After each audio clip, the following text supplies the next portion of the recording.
Hello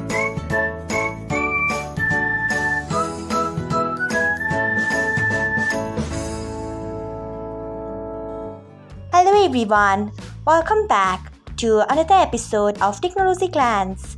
Today, in this video, I am going to guide you through how you can turn on sync with device settings on Discord.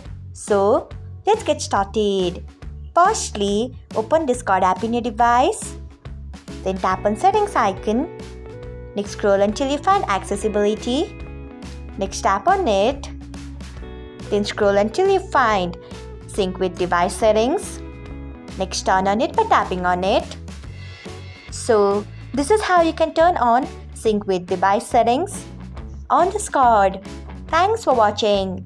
If you found this guide helpful, we would love it if you hit the thumbs up button below. We upload great new tech tutorials like this one every day. So, do not forget to subscribe to our channel and hit the bell icon so that you'll never miss another update.